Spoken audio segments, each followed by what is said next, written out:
What's up, world? I'm Cameron McKinney, and this is Pop Culture Spotlight, a podcast about Christopher Nolan's The Odyssey. Here's a quick synopsis. After winning the Trojan War, Odysseus, the king of Ithaca, attempts to make his way home with his men through a number of supernatural obstacles. The film stars Matt Damon, Tom Holland, Anne Hathaway, Robert Pattinson, Himesh Patel, John Leguizamo, John Bernthal, Zendaya, Lupita Nyong'o, Corey Hawkins, Charlize Theron, Elliot Page, and Benny Safdie. Standout performances. I really did think we were past the days of Matt Damon being the lead of this kind of big movie. His most recent successes have him being co-lead with Adam Driver and Jodie Comer in The Last Duel, and when he has been the sole lead of a film like Stillwater and Air, he's either playing against type or playing a character who thinks he's a hero but isn't. In those movies, he's playing a more typical character actor part. In The Odyssey, Damon is asked to carry the film like a movie star, and he hasn't done that since The Martian. Matt Damon in the past has had numerous directors he's worked with a number of times. Steven Soderbergh, Paul Greengrass, Gus Van Sant, among others. The Odyssey is his third film with Christopher Nolan, the first as lead. Oppenheimer was the movie that weirdly had me thinking his days as a lead of a blockbuster are over, because he's so good in that role, you forget at times he's Matt Damon. I kind of thought his days of being interested in being a star were also over, and I was wrong, and I'm glad I'm wrong. Other actors who have played Odysseus include Sean Bean in Troy and Ralph Fiennes in The Return, and they are both really good in the role, but what makes Damon perfect for the part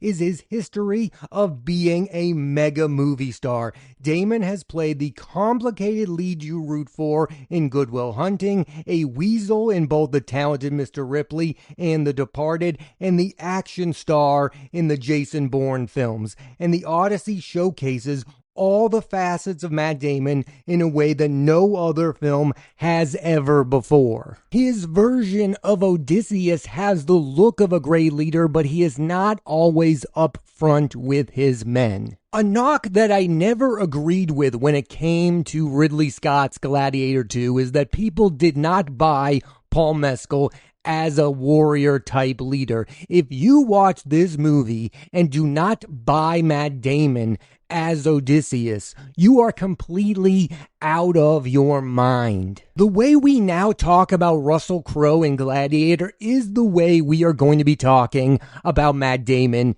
in The Odyssey. At this point, we all know the knock against Tom Holland, that he's been great as Peter Parker, aka Spider-Man, but has not been, in the opinions of most, great in projects outside of the franchise. I will defend him by saying I like his work in The Lost City of Z, which has a lot in common with The Odyssey. In it, Holland plays a young man who really doesn't know his father, played by Charlie Hunnam. The Current War, where he plays Samuel Insull, the assistant to Thomas Edison, played by Benedict Cumberbatch, and The Devil All the Time, again playing a character with an absent father. I would also like to add that Uncharted is a fun movie. I don't care for cherry or chaos walking. The summer of 2026 seems to be the summer where he gets to have it all. He's a key figure in a Christopher Nolan movie, and the next Spider-Man film is coming at the end of the month. There's already debate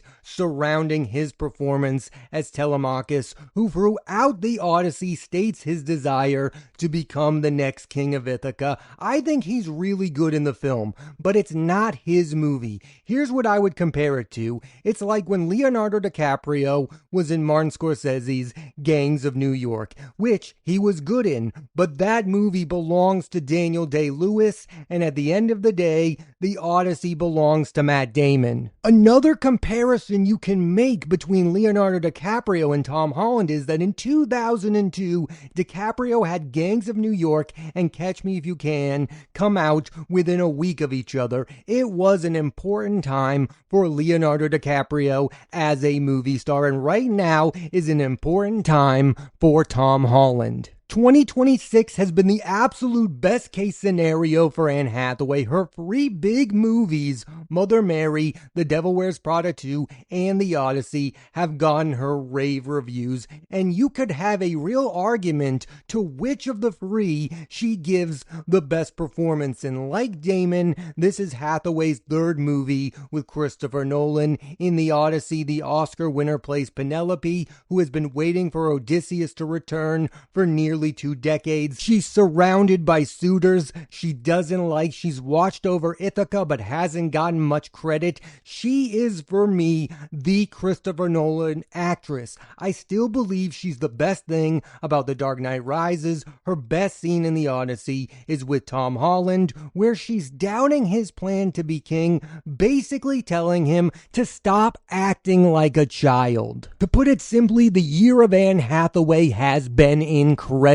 When most people talk about the villains in Christopher Nolan's films, they talk about Heath Ledger as Joker and Tom Hardy as Bane. But his non-superhero films have had great antagonists as well. You have Robin Williams in the underrated Insomnia, Sir Kenneth Branagh in Tenet, and now you can add Robert Pattinson as Antinous in The Odyssey. This is not the first time Pattinson has played a villain. He also did so in The King and the aforementioned The Devil All the Time. He's playing a real coward here and fraud who is trying to take over Ithaca. Robert Pattinson is so far the only actor who I believe has played Batman and Bruce Wayne who is also capable of playing the Joker. My introduction to Elliot Page was in Christopher Nolan's Inception. I saw that well before I watched Juno, and to this day, they give one of my favorite performances in a Nolan movie. I always despised the argument that that character is just there for exposition. That's just wrong. Page in that movie is the audience. And because of Inception, I was beyond pumped when I heard Elliot Page was going to be in The Odyssey. In the film, Page plays Sinon, a loyal soldier to Odysseus. I will not spoil anything in this movie other than to say Elliot Page is at the center of my favorite moment in this movie. As one of the few defenders of the film yesterday, I am more than happy that Himesh Patel has become a member of the Christopher Nolan ensemble. I really liked him in Tenet, and if you haven't, you should watch the miniseries Station 11. In The Odyssey, Patel plays Eurylochus, the main voice of Odysseus' men, who really begins to question Odysseus as a leader. And finally, I want to shout out these 3 supporting players in The Odyssey: John Bernthal, John Leguizamo, and Samantha Morton. All 3 are the definitions of scene stealers in movies. They rarely play leading roles, but when they're on screen, you know a big moment is about to happen. In The Odyssey, Bernthal plays Menelaus, the brother of King Agamemnon, who tells Telemachus stories about his father. Leguizamo portrays Eumaeus, Odysseus' most trustworthy ally. And Morton plays Circe, a witch who has a pivotal moment in the movie, which I will not spoil. John Bernthal, of course, has been in the zeitgeist a lot over the years between The Bear, The Punisher, and his film work in Ford v Ferrari and King Richard. For John Leguizamo, most modern audiences probably best know him as the voice of Sid in the Ice Age movies, but before that he did stellar work in Carlito's Way, Romeo and Juliet, Moulin Rouge, and more recently The Menu. Samantha Morton, earlier in her career, had pivotal supporting roles in Minority Report and Schenectady, New York, and in 2022 had 2 great one-scene performances in The Whale and She Said. To be memorable in one scene in a movie is beyond impressive. For all 3, this is their first time in a Christopher Nolan movie, and hopefully not their last. Let's talk about the man of the hour, Christopher Nolan. For me, his last 3 movies have been defined by the films he did not get to make earlier on in his career. Nolan has not been given a chance to make a Bond film, so his version is Tenet. Because of The Aviator, he didn't get to make a biopic of Howard Hughes, so he made Oppenheimer. At one point, he was attached to direct Troy, and then Wolfgang Peterson made it, and instead, we get The Odyssey, and the world is better for it. And it's better because this version of Christopher Nolan is the one making The Odyssey, and not the Christopher Nolan from 20 years ago, who was a brilliant filmmaker, but this version of Christopher Nolan knows how to make an epic film. He's made The Dark Knight, he's made Dunkirk, he's made Oppenheimer. I also just love how he's picking actors who have been in supporting roles in his films and are giving them leading roles, with Cillian Murphy in Oppenheimer and Matt Damon in The Odyssey, and I hope he continues this pattern. There are two actors I desperately want to see play leads in a Christopher Nolan film, and they are Tom Hardy and Sir Kenneth Branagh. Both have been in 3 Nolan films at this point. Hardy's an obvious pick that most of you probably agree with me on. I mean, most like him as Bane. He's great in Inception, and I think he's phenomenal in Dunkirk. You may be second-guessing my pick of Sir Kenneth Branagh, but watch the movie Tenet. He's great in that. I just rewatched Dunkirk. I think he's great in that. And after every rewatch of Oppenheimer, I think he's better and better. I mean, he's given so little screen time in that movie, yet he makes such a big impact in his scenes with Cillian Murphy. We are talking about The Odyssey, so we should talk about Swords and Sandals epic. They used to be more common in movie theaters. Ben-Hur with Charlton Heston and Spartacus with Kirk Douglas came out in back-to-back years in 1959 and 1960 respectively, and then there was a resurgence because of 2000's Gladiator with Russell Crowe. But the movies that came after, Troy with Brad Pitt, Alexander with Colin Farrell, both in 2024, and Kingdom of Heaven with Orlando Bloom in 2005, have their defenders, but were not nearly as well received, especially in the case of Alexander. It was thought of as a disaster. I will come to the defense of Troy. It's a fun studio movie with stellar turns from Brad Pitt, Sean Bean, Orlando Bloom, and Eric Bana, who gives the best performance of his career in that movie. The biggest difference between The Odyssey and Troy is the fact that The Odyssey does not hide from the mythical, fantastical elements of its story. You have a Cyclops, a witch, a god, and I understand why most modern movies try to avoid Greek gods, because it could come across as silly. Just watch the remake of Clash of the Titans in 2010. It's a mess, and the gods aspect is too much for that movie to handle, and Nolan in The Odyssey is more than capable because he elevates it with the filmmaking. It's crazy to say, but he makes the events in the film The Odyssey feel somewhat realistic. Oscar chances. As most of you know, Christopher Nolan is coming off of Oppenheimer, where he finally won an Oscar. It's not that hard to imagine him winning more hardware for this film, whether it's for directing or its screenplay. As of this moment, I think the surefire nominations acting-wise for The Odyssey are Matt Damon for Best Leading Actor. It would be his first acting nomination since The Martian. I would argue he should have been nominated for both Air and Oppenheimer in 2023. And Anne Hathaway for Best Supporting Actress. It would be her first Oscar nom since she won for Les Mis.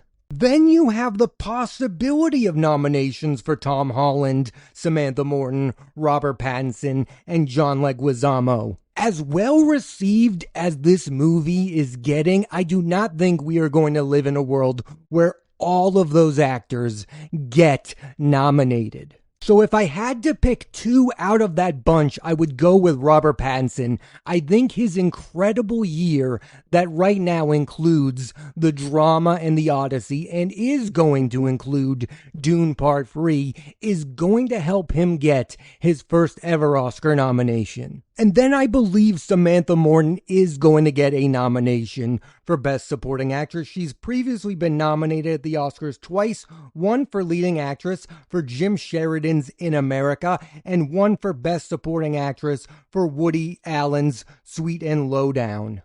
It's beyond obvious to say we could definitely live in a world where the Odyssey wins Best Picture, and I'm here for it. Box office so far, The Odyssey is a major hit, making $264 million its opening weekend, the biggest of Christopher Nolan's career. He sells a movie off of his name and gets people to go back based on the quality of them. There's a part of me that really wants all movies to feel like ones made by Christopher Nolan, but then I think to myself, if that were the case, there would be nothing special about movies like The Odyssey. I don't want every film to feel like The Odyssey. I know some of you will roll your eyes about me talking about the box office success for this movie, and I get it. Why should I care about Christopher Nolan having a huge financial success? I don't really. What I care about is movies like this being made in the future. And I also love the fact that a good movie is being celebrated like this. That is what was so special about Barbenheimer. You had two movies in Barbie and Oppenheimer at the center of everything. Sometimes good movies get ignored, and oftentimes people fixate on bad movies.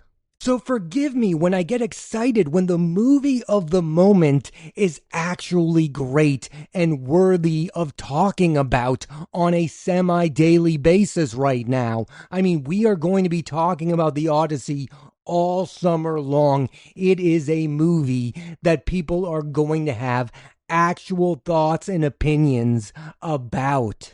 A good way to end this podcast is to give you my favorite Christopher Nolan's movies via a rankings. Not the entire filmography, but a top 5. Here's where I'm at with my top 5 Christopher Nolan films. The biggest praise I can give the movie I've been talking about on this podcast, The Odyssey, is that it is a top 5 Christopher Nolan film. That's right, coming in at number 5, it's The Odyssey. It's epic in scale in a way that I expected it to be, but it's also really surprising in other ways. And this is something I want to talk about. After Tenet, there were a lot of people talking about how Christopher Nolan no longer cares about the leading characters in his movies. Oh, he's named the lead protagonist. He doesn't even care about this guy. And yet, look at his back-to-back movies, Oppenheimer and The Odyssey. They are films dominated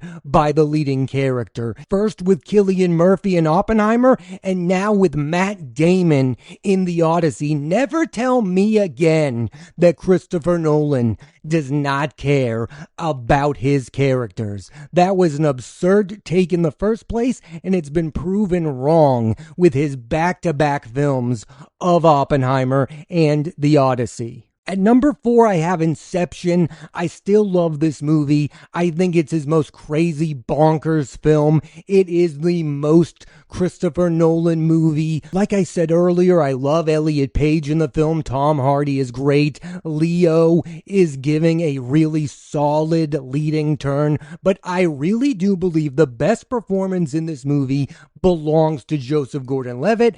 I believe he should have been nominated for Best Supporting Actor. I love the character of Arthur more and more every time I watch Inception. At number 3, this is in the conversation for my favorite war film. It's Dunkirk. This is the movie where Christopher Nolan is the star. It's all about the filmmaking, even though I would argue Tom Hardy is incredible in this film, especially during his final moment on screen.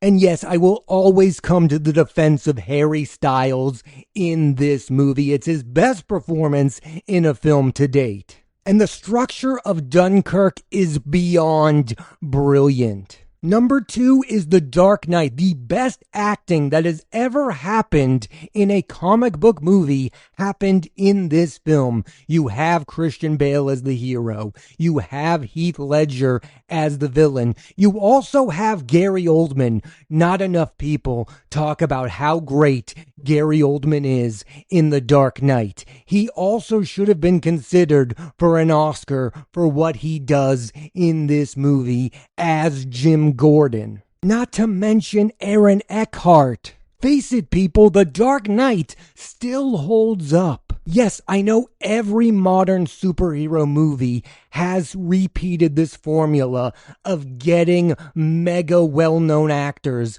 to play supporting parts. But the difference is Michael Caine and Morgan Freeman are given things to do in The Dark Knight. They have meaningful parts in the movie. Coming in at number 1, my favorite Christopher Nolan movie is Oppenheimer. I've seen this film 5 times now, and I love every performance. The breakneck pace. There's a reason this is a movie that garnered Christopher Nolan 2 Oscars. And Murphy and Downey Jr. more than deserved winning their Oscars for Best Leading Actor and Best Supporting Actor, respectively. I know I'll get heat for the movies that I left out. I love The Prestige and Interstellar as much as the next guy. I just don't think they are good enough to crack the top 5 of my Christopher Nolan rankings. I'm sorry, I don't love those movies as much as so many other people. And honestly, if it weren't for how good I think The Odyssey is, Tenet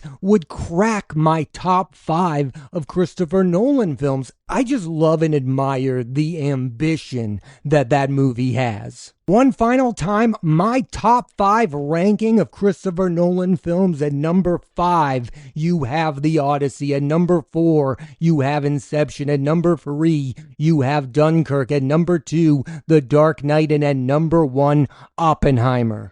Thanks for listening to this edition of Pop Culture Spotlight. I'm Cameron McKinney, and there'll be a new episode of the podcast every Thursday on Apple Podcasts and Spotify. I highly recommend you check out The Odyssey. Next week on the podcast, I'm talking about the film Avatar: Aang, The Last Airbender, so tune into that. And please rate, review, and subscribe.